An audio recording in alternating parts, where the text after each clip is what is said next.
Don't settle for anything less than you can be. Make your life a masterpiece. This is a series about how Sigmund Freud's ideas about the unconscious mind have been used by those in power to control the masses in an age of democracy. Last week's episode showed how Freud's ideas spread throughout America in the 1950s. They were promoted by his daughter Anna and by Freud's nephew Edward Bernays, who invented public relations. He brought Freud's theories into the heart of advertising and marketing. A man like you, I mean, with a car like this. What they both believed was that underneath all human beings was a hidden, irrational self, which needed to be controlled, both for the good of individuals and the stability of society. But the Freuds were about to be toppled from power by opponents who said they were wrong about human nature. The inner self did not need to be repressed and controlled. It should be encouraged to express itself.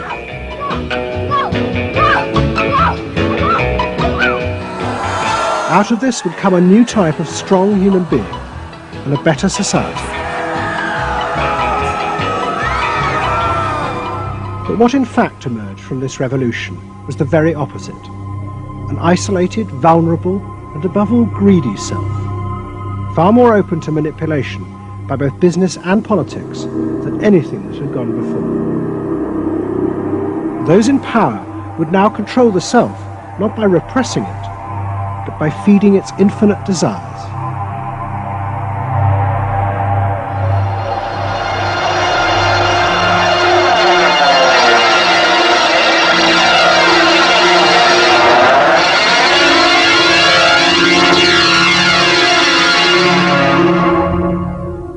What goes on here is the liberation of feeling. In other words, feelings, not just memories, that have been suppressed. For example, screaming, crying, anger. You get a person who's really angry, and they're going to let it out. No! No! I could kill you! I'm an old man. Listen, I can't get all the strength into this that young people would get if they had those feelings. That wasn't bad. In the 1950s, a small group of renegade psychoanalysts began a new form of therapy. They worked in small rooms in New York City and encouraged their patients to express their feelings openly. I want help. I do. I want help. It was a direct attack on the ideas of the Freudian psychoanalysts, who had become rich and powerful, teaching Americans how to control their feelings. In Freud's work, you see, they were afraid of the feelings. They believed that what they wanted was contained people, very proper, doing the right thing and living a proper life. That's what they wanted, but not an intense emotional life. Freud wasn't emotional himself. I mean, he's an intellect, Freud. I was an intellect too, I know, but I'm also more than that now. The leader of this group was a man hated by Freud and his family. He was called Wilhelm Reich. Reich lived an isolated life in a house he had built for himself in remote mountains near the Canadian border. Reich originally had been a devoted disciple of Freud's in Vienna in the 1920s. But he had challenged Freud over the fundamental basis of psychoanalysis. Freud argued that at heart, human beings were still driven by primitive animal instincts.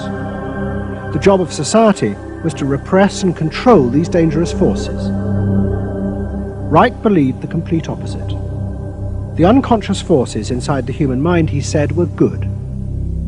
It was their repression by society that distorted them. That was what made people dangerous. Reich and Freud had two fundamentally differing views about what was essential human nature. At its core, Freud saw an uncontrolled, violent, warlike, raging inferno of emotions. Reich said these things are not the way human beings are originally destined to be. They're the result of not permitting the original impulse to express itself. The underlying natural impulse, Reich argued, was the libido, sexual energy. If this were released, then human beings would flourish. But this idea brought him into direct conflict not only with Sigmund Freud, but Freud's daughter Anna, who believed that the sexual forces in humans were dangerous if not controlled. My father thought that you should liberate the libido and have freedom, and he developed the theory rather early that neuroses were due to lack of good orgasm, or any orgasm. And that was, Anna Freud, you know, was a virgin. I mean, this is very important because she never had a sexual relation with a man. And here was this man preaching that the way to health was through orgasm. And here was this woman who had been analyzed by her father because she was masturbating. So here's this woman who's opposed to sexuality, really, and here's this man who's preaching sexual freedom. I mean, there was bound to be a clash, wasn't there? The conflict came to a head at a conference in 1934 in Switzerland. Anna Freud, who had by now become the acknowledged leader of the psychoanalytic movement, forced Wilhelm Reich out. She destroyed his career. She got rid of him, very definitely. And I guess part of what I'm doing is getting rid of her. Explain. Well, I think that Anna Freud shouldn't get away with what she did, that it should be known. Maneuvering to get him kicked out of the International Psychoanalytic Association. So you're taking revenge? You might say so, right? Or wronging a right. No, righting a wrong. You better cut that one out. Isn't that called a Freudian slip? Yes, it is. Reich fled to the United States and built his home and a laboratory. His ideas became grandiose to the point of madness. He was convinced that he had discovered the source of libidinal energy. He called it orgone energy, and Reich built a giant gun, which he said could capture this energy from the atmosphere and concentrate it onto clouds to produce rain. He also said that the gun could be used to destroy UFOs, which threatened the future of the world. In 1956, Reich was arrested by the federal authorities for selling a device that he said used orgone energy to cure cancer. Reich was treated as a madman. He was imprisoned and all his books and papers burnt on the order of the court. A year later, Reich died in prison. To the Freudians, it seemed as if their main threat had been removed forever. But they were wrong. What the Freudians didn't realize was that their influence in American society was also about to be challenged, and in a way that would lead not only to their decline, but to the dramatic resurgence of Reich's ideas in America and throughout the capitalist world.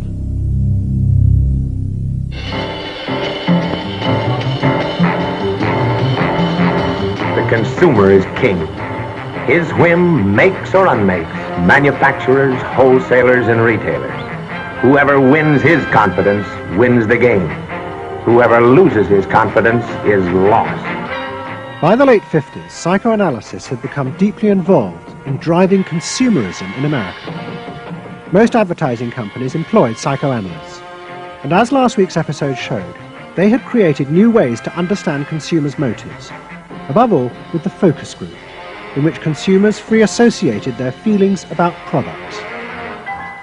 Out of this came new ways to market products by appealing to the hidden, unconscious desires of the consumer.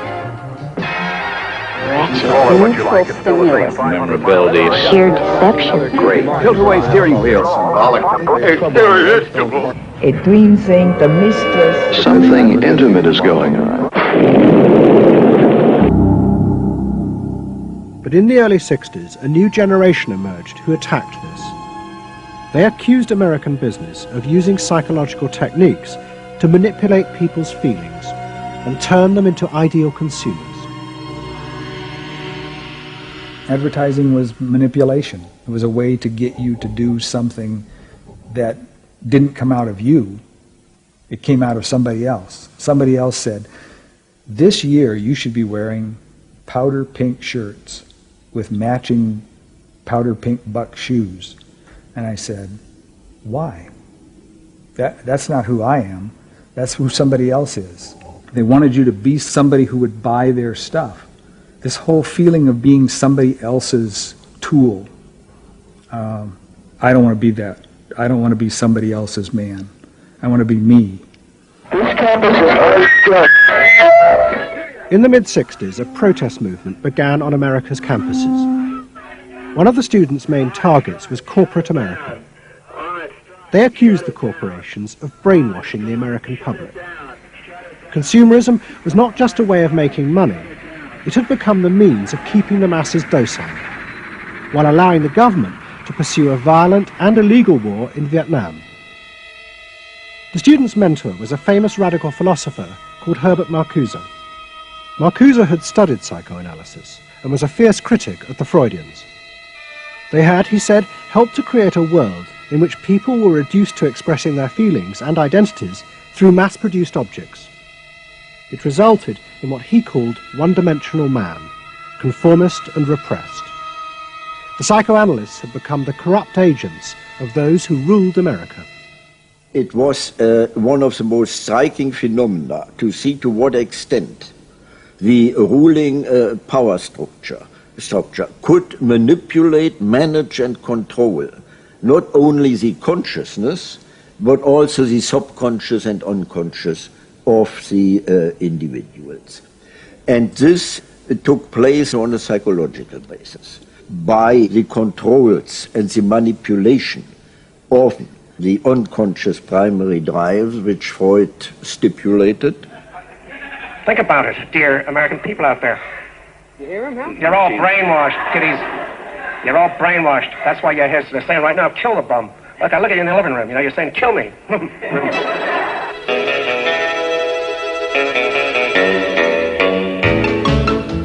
Following the logic of Marcuse's argument, the new student left set out to attack this system of social control.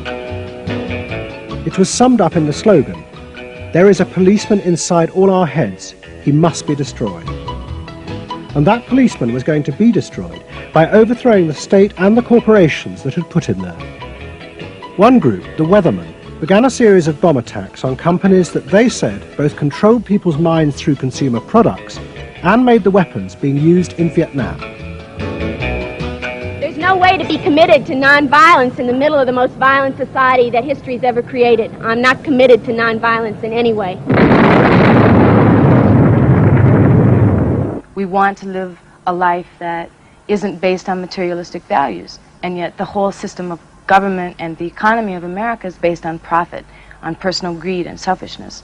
So that in order to be human, in order to love each other and be equal with each other and not place each other in roles, we have to destroy the kind of government that keeps us from asserting our positive values of life. But the American state fought back violently. At the Democratic Convention in Chicago in 1968, the police and the National Guard were unleashed to attack thousands of demonstrators. It was the start of a phase of ruthless repression of the new left in America. It culminated in the killing of 4 students at Kent State University 18 months later.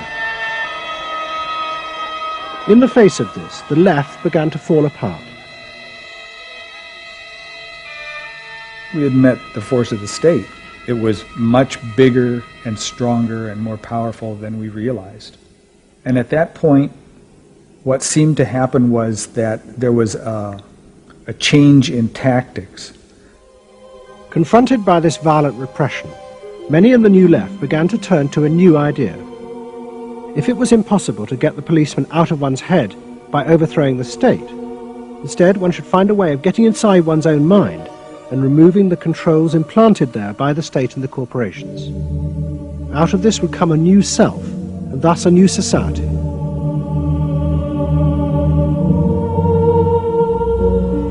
People who had been politically active were persuaded that if they could change themselves and be healthy individuals, and if a movement grew up just aimed at people changing themselves, then at some point all that positive change going on Well, you could say quantity would become quality, and there would be a sort of a spontaneous transformation of society.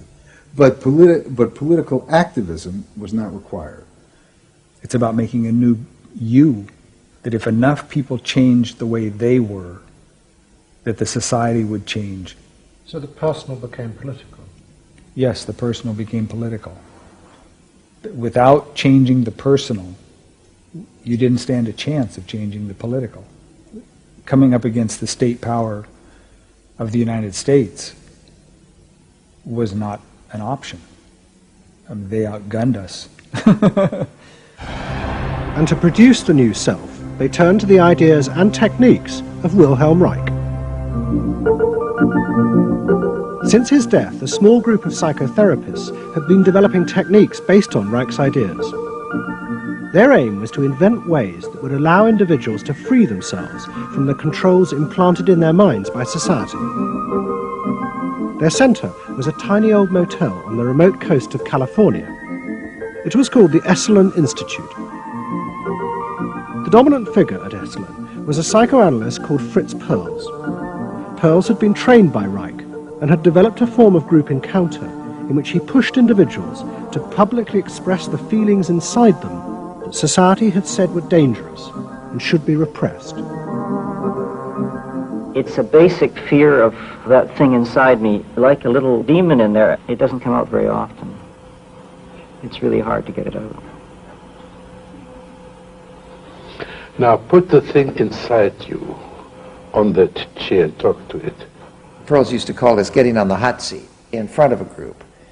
If this were the hot seat and you were Perls, and you would guide me into this process of self-enactment, self-revelation, of staying present to all the parts of yourself and noticing it, and then taking ownership of this.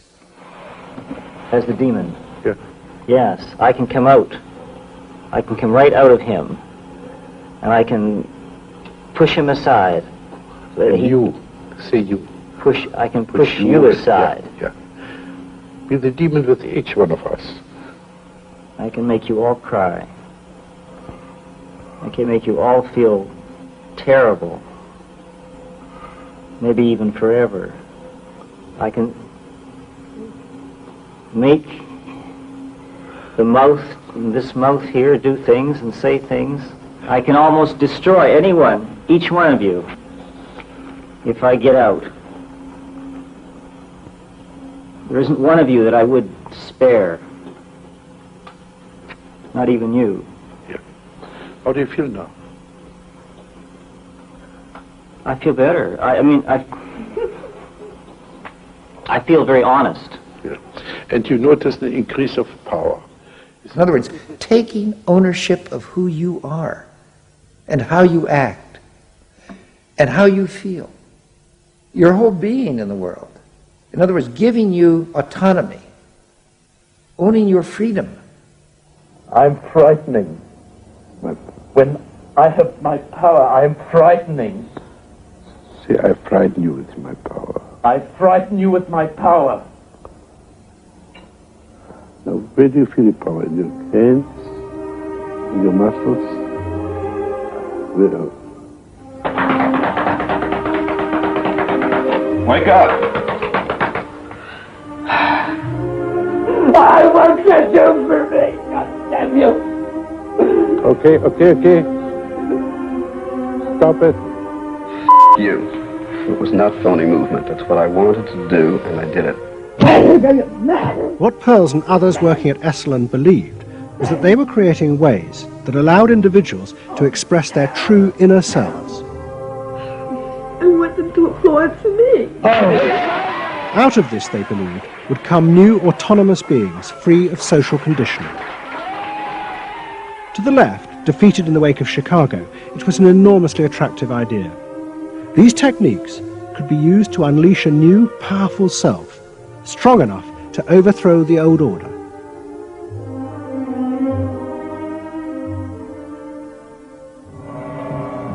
In the late 60s and early 70s, thousands flocked to Esalen. Only a few years before, it had been an obscure fringe institute.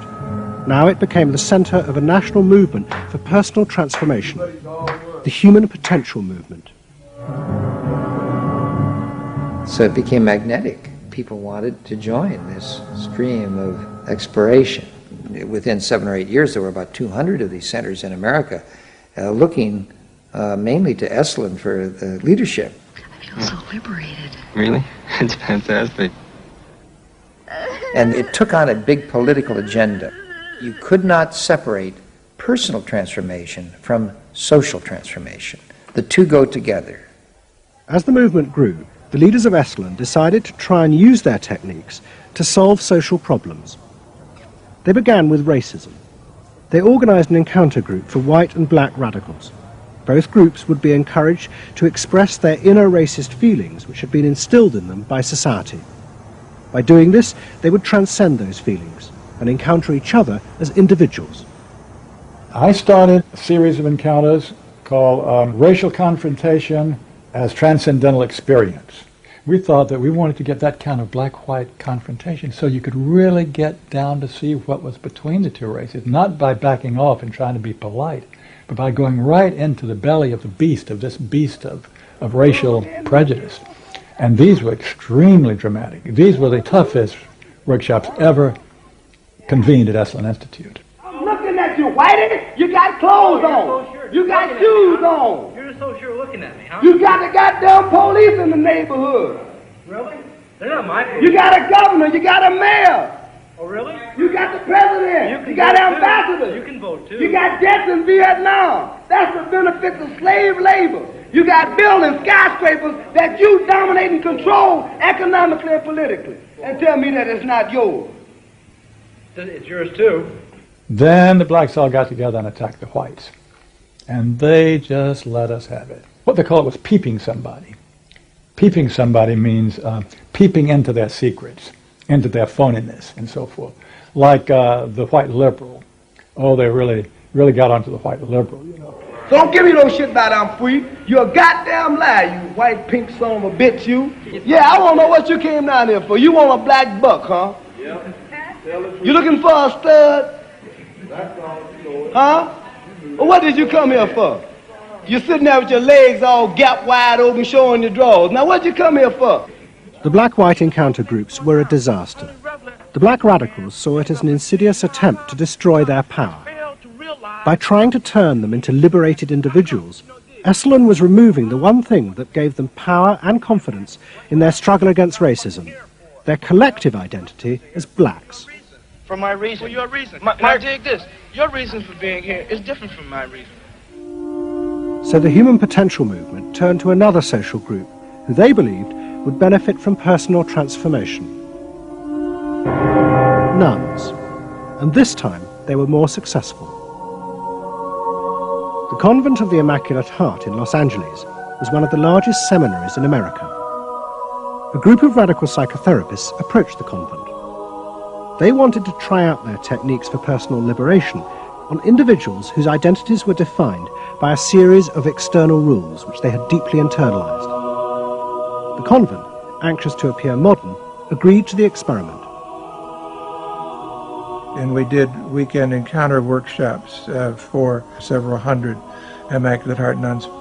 Nuns who were reserved, and they tended to be more reserved than other normal people, were told, don't be so reserved, let it all out. You're a good person. You can afford to be who you really are. You don't need to play the role of a nun. You don't need to keep downcast eyes. And prudence is an oversold virtue.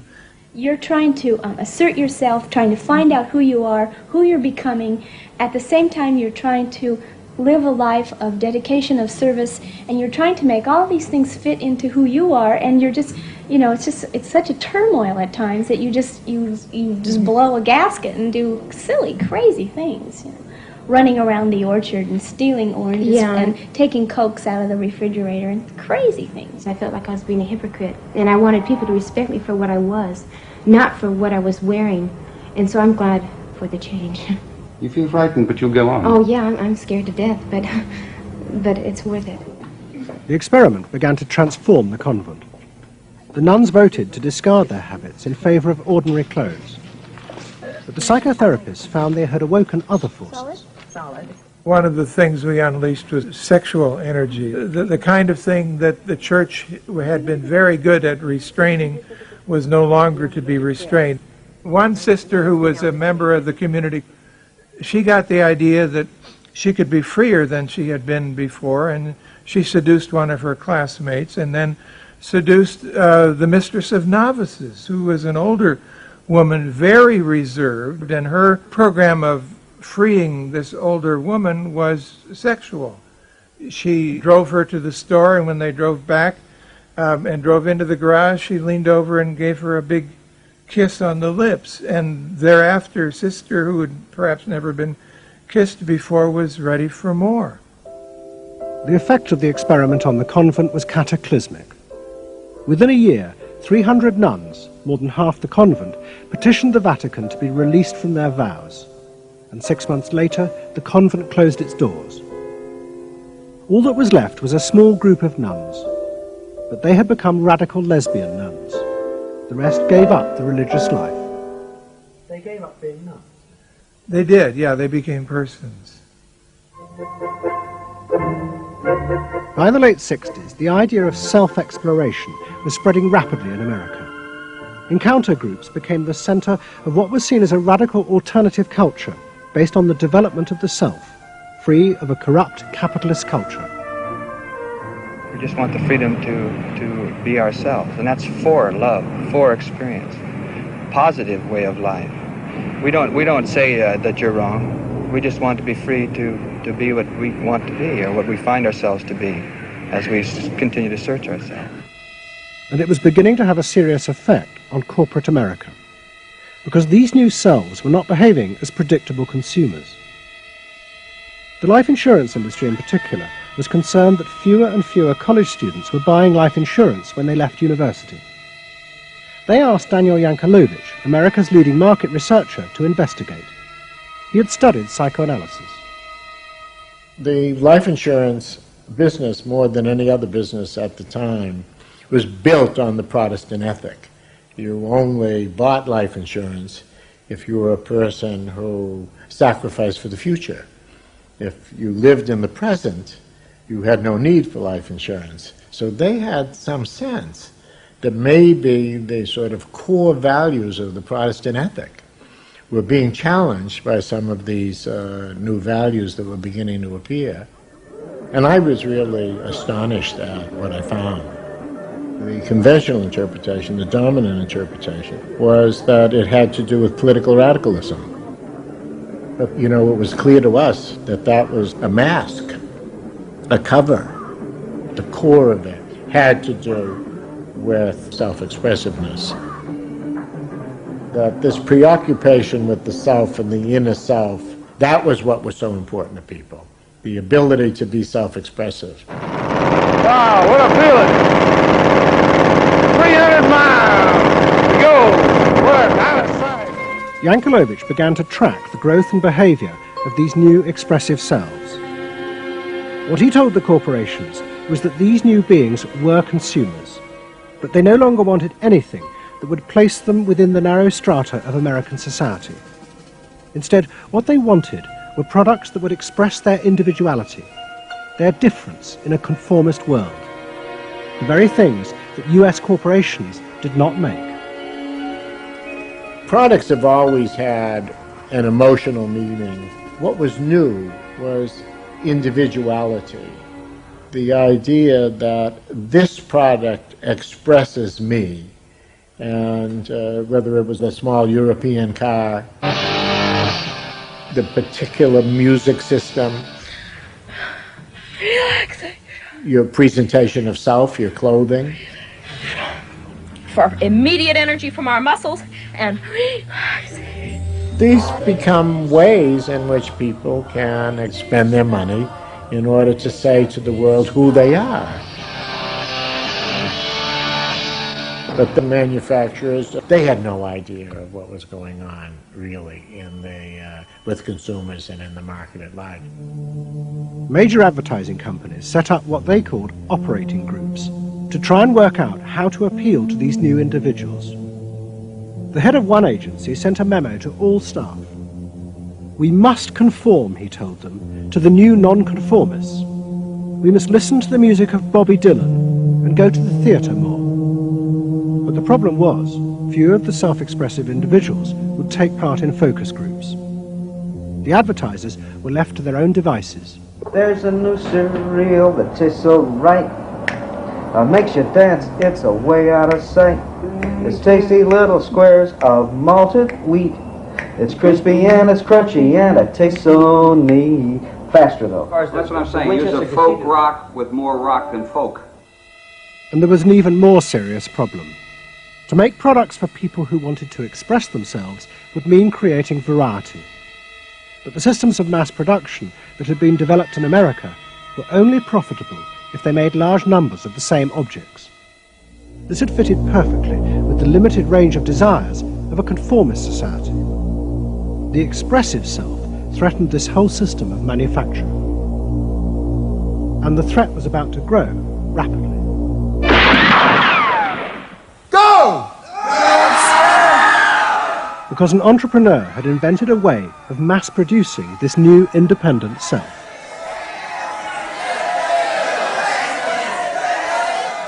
He was called Werner Erhard. Some of the stuff that we traditionally think of as being in your mind is actually in the world, because you're moving to that too.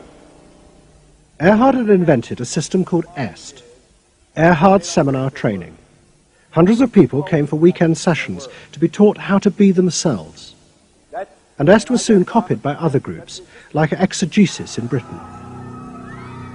Many of Erhard's techniques came from the human potential movement, but he criticized the movement for not having gone far enough. Their idea that there was a central core inside all human beings was, he said, just another limitation on human freedom. In reality, there was no fixed self, which meant that you could be anything that you wanted to be. The thesis of the human potential movement was that there was something really good down in there. And if you took these layers off, what you were going to wind up with was a kernel, a something that was innately self-expressive, that was the true self, that was going to be a wonderful thing.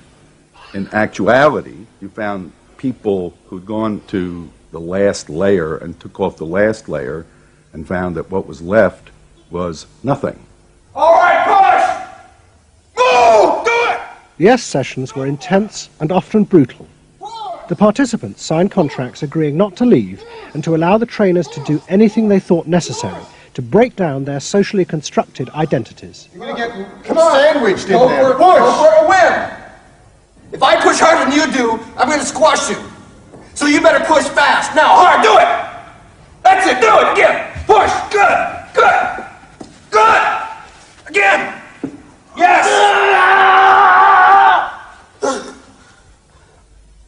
The real point to the EST training was to go down through layer after layer after layer after layer until you got to the last layer and peeled it off, where the recognition was that it's really all meaningless and empty.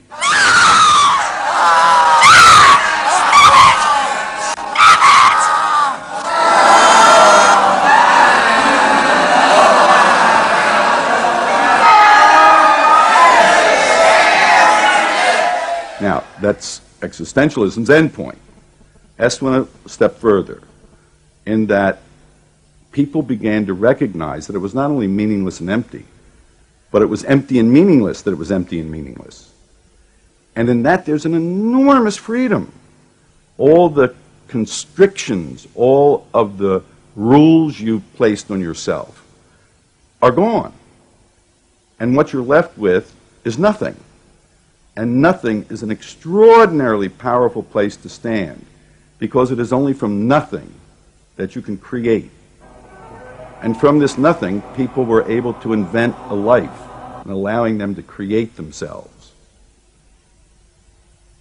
Invent themselves. You can be what you want to be. I want you to start to make that sound, and on that sound, create and people the world the way you want to create it. What Earhart did was to say that only the individual matters, that there is no societal concern, that you living a fulfilled life is all you need be concerned about. Est people came out of those trainings feeling that it wasn't selfish to think about yourself, it was your highest duty. So kiss me and smile for me, tell me that you'll wait for me, hold me like you never let me go.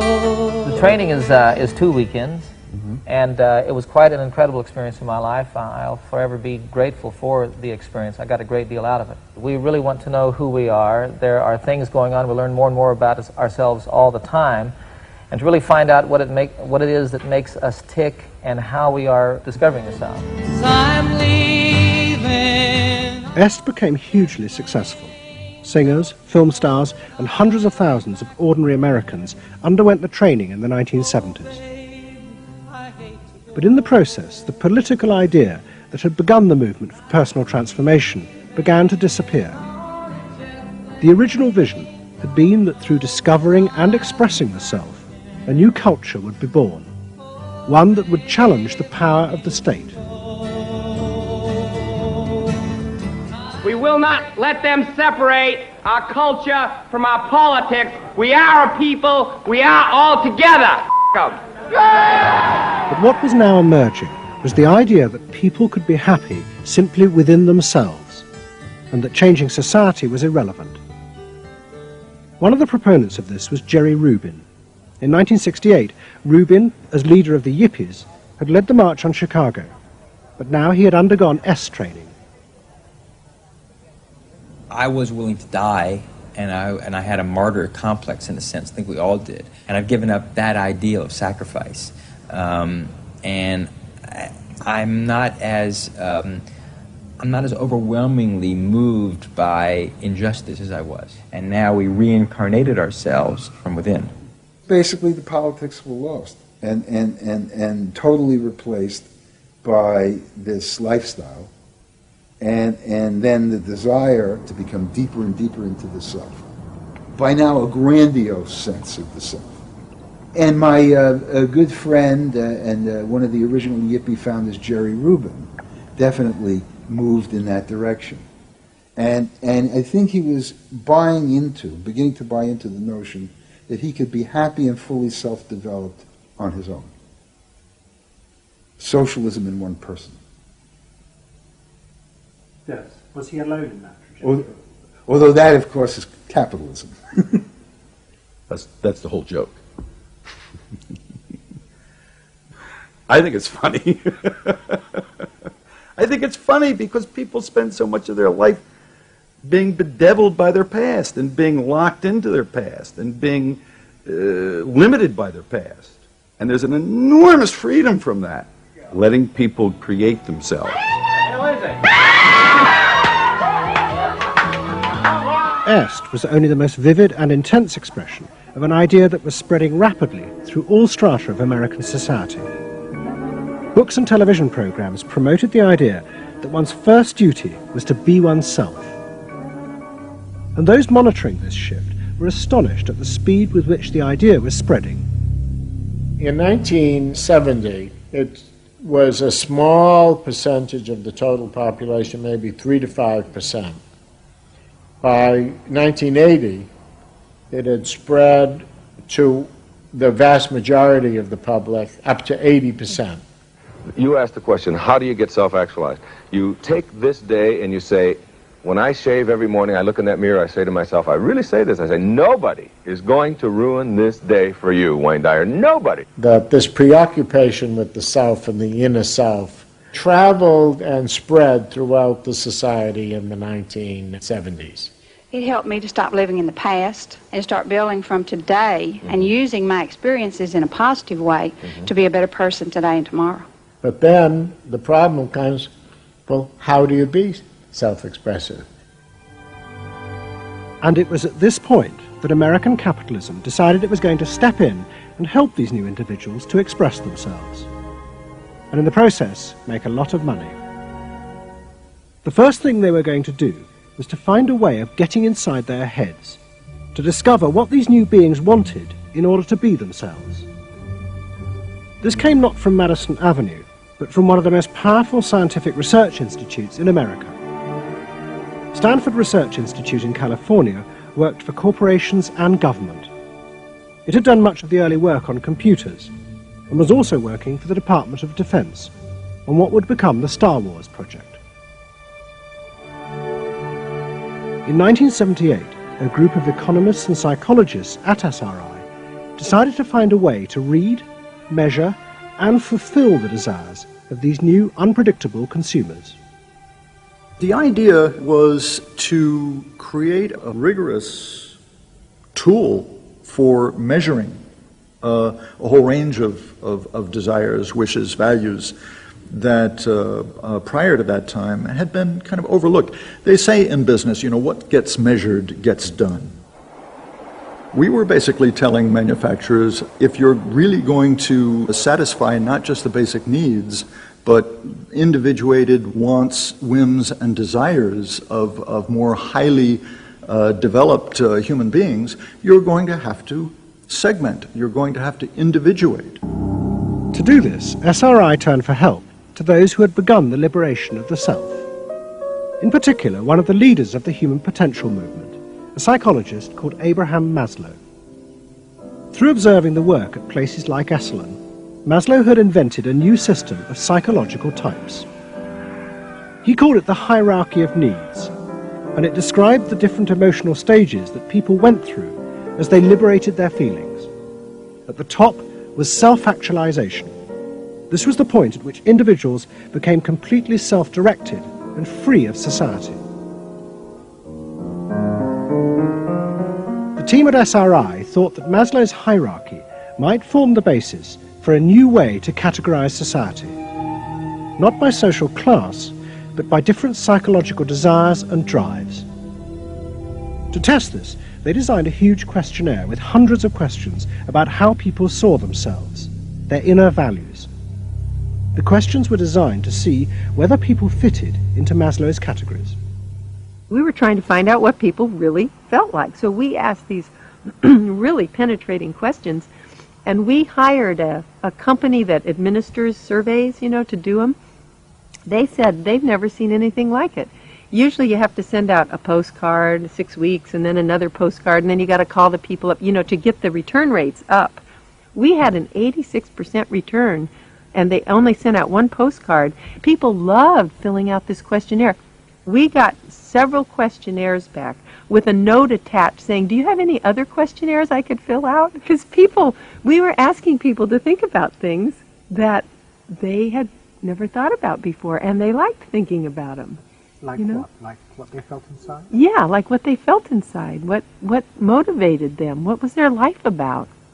What was important to them? It was sort of like, wow. The answers were then analyzed by computer. It revealed that there were underlying patterns in the way people felt about themselves, which fitted Maslow's categories. And at the top of the hierarchy were a large and growing group which cut across all social classes. The SRI team called them the inner directives. These were people who felt they were not defined by their place in society, but by the choices they made themselves. But what SRI discovered was that these people could be defined by the different patterns of behavior through which they chose to express themselves. Self-expression was not infinite. It fell into identifiable types. And the SRI team invented a new term for it, lifestyles. They had managed to categorize the new individualism. They called their system Values and Lifestyles, VALS for short. At the forefront of this change are three new VALS groups we call inner directive. These are people for whom personal satisfaction is more important than status or money. They tend to be self-expressive, complex, and individualistic.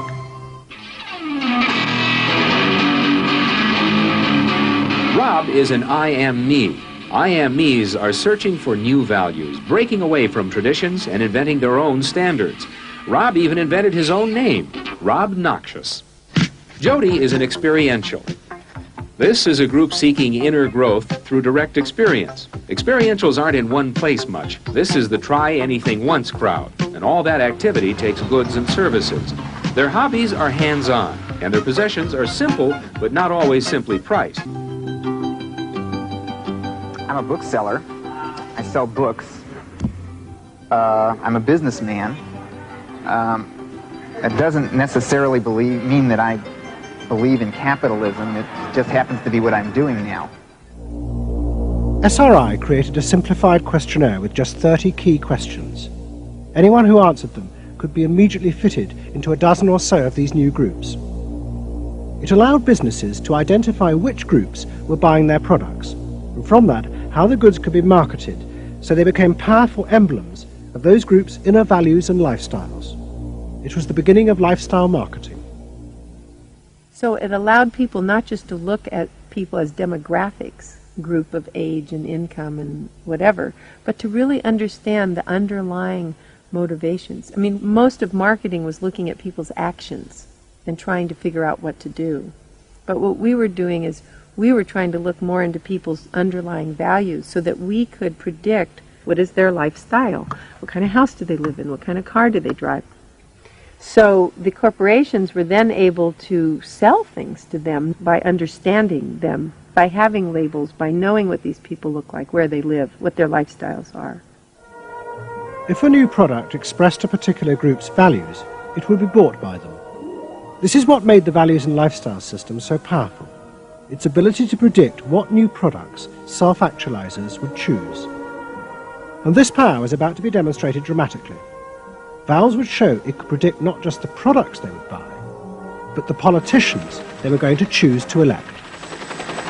Ladies and gentlemen, the next president of the United States of America, Ronald Reagan! In 1980, Ronald Reagan ran for president. He and his advisors were convinced they could win on a program of a new individualism. It would be an attack on 50 years of government interference in people's lives. I wrote a speech about let the people make the basic decisions, get judges out of the way, get bureaucrats out of the way, get centralized government out of the way. I gave Reagan a choice of several titles for the speech, and the one he picked was let the people rule. Let the people regain rule, regain control over their own destiny away from a remote elite in Washington. I would like to think that the kind of leadership that I would exercise in Washington is not the kind of leadership that I would pretend that I can solve all the problems I've been discussing here, but that together, you and I can. I would like to take the lead in taking government off the backs of the American people and turning you loose to do what I know you can do. It was radical. Moderate Republicans thought it was suicide. Jimmy Carter called it ridiculous. The press was extremely negative. But the odd thing is that it polled very well in New Hampshire, which was the first primary state, the state that we had to win. What was odd was that there seemed to be a strange mosaic of support for Reagan's policies. The traditional pollsters could see no coherent pattern across class, age, or gender. But those who had designed the values and lifestyle system believed that they knew why. They were testing their system in both America and Britain. And they were convinced that both Reagan's and Mrs. Thatcher's message about individual freedom would appeal to the group at the top of their hierarchy, the inner directeds, because it fitted with the way they saw themselves. They were really concerned about being individuals, being individualistic. And so in the early stages, when we were looking at the messages that both Thatcher and then Reagan were putting across, we said, they are using words that will really appeal to a lot of the younger people, and particularly to the people who are moving towards self-actualization. We call them the inner-directed people. A lot of our colleagues said, that's absolutely ridiculous, because inner-directeds are very socially aware, very socially concerned. They'll never vote Conservative, or they'll never vote for the Republicans. But we said, if Thatcher and Reagan continue to appeal to them in this way, they really will.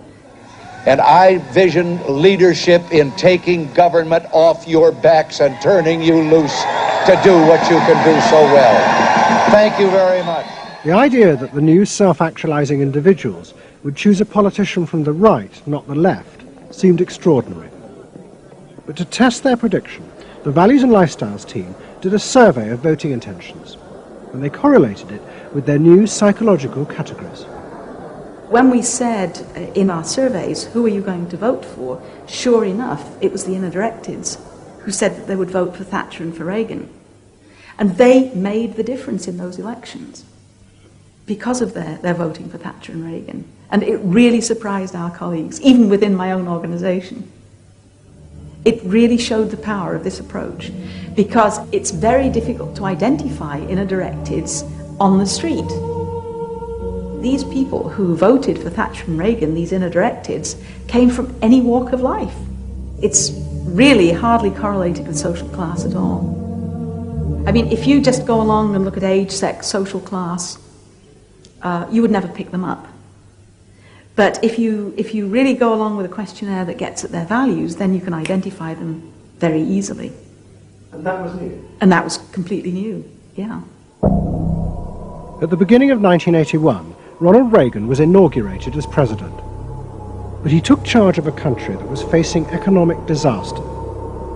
The terrible inflation of the 1970s had destroyed much of America's traditional heavy industries, and millions were unemployed.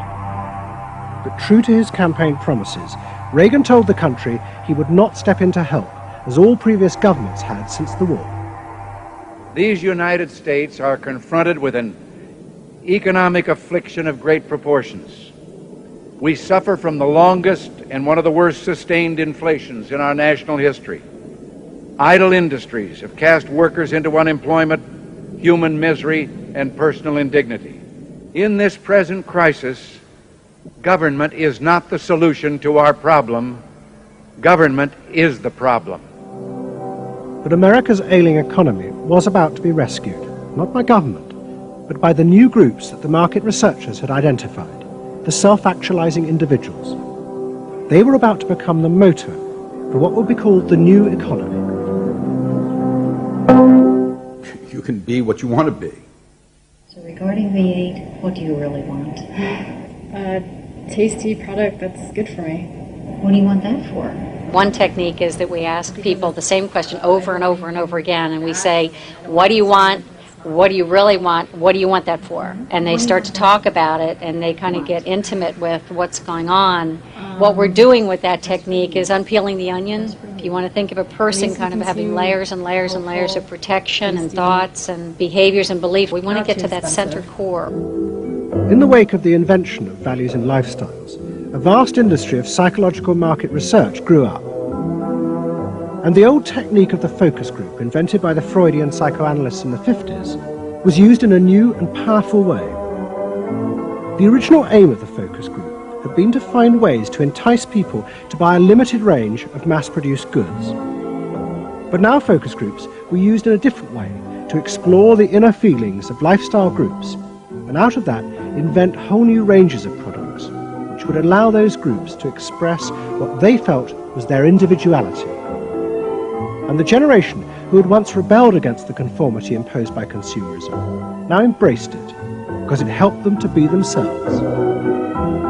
What capitalism managed to do that was brilliant was to actually create products that people like me would be interested in, that people like Jerry Rubin would be interested in. Capitalism developed a whole industry at developing products that evoke a larger sense of self, that seemed to agree with us that the self was infinite, that you could be anything you wanted to be, that took our philosophy and agreed with it, and then created products that supposedly helped you, aids, that helped you be this limitless self.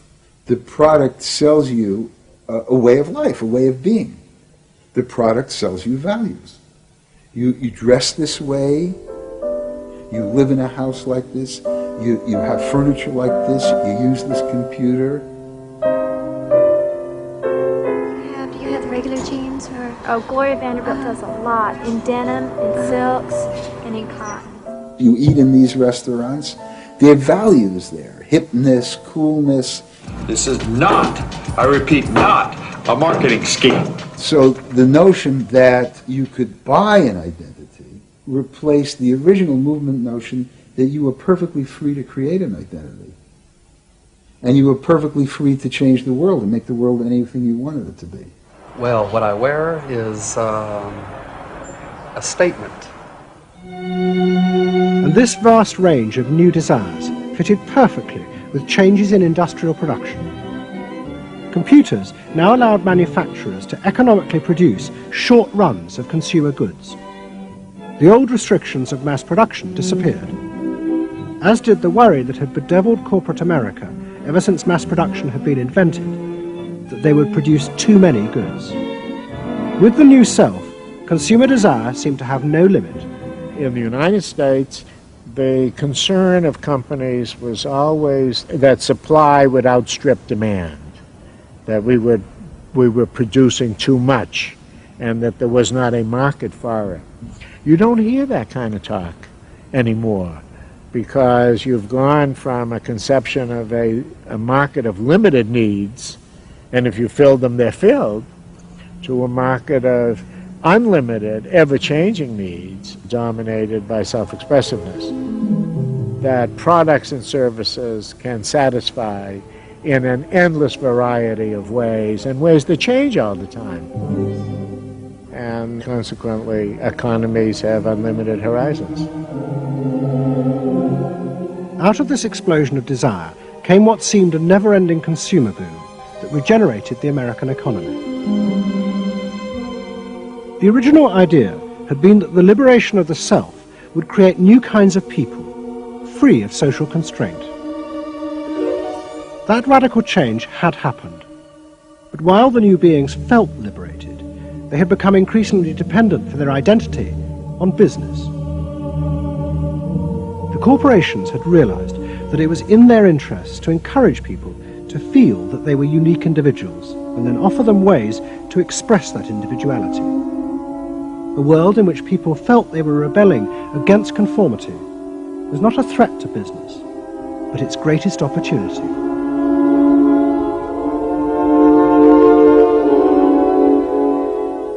It was, in a sense, the triumph of the self. It was the triumph of a certain self-indulgence, a view that everything in the world and all moral judgment was appropriately viewed through the lens of personal satisfaction.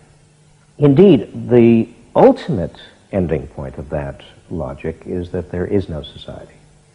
There is only a bunch of individual people making individual choices to promote their own individual well-being.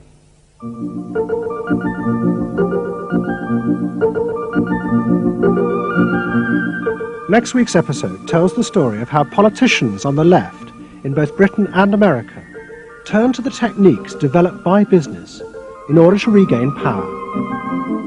But what they didn't realize is that what had worked for business would undermine the very basis of their political beliefs. They would find themselves trapped by the greedy desires of the new self.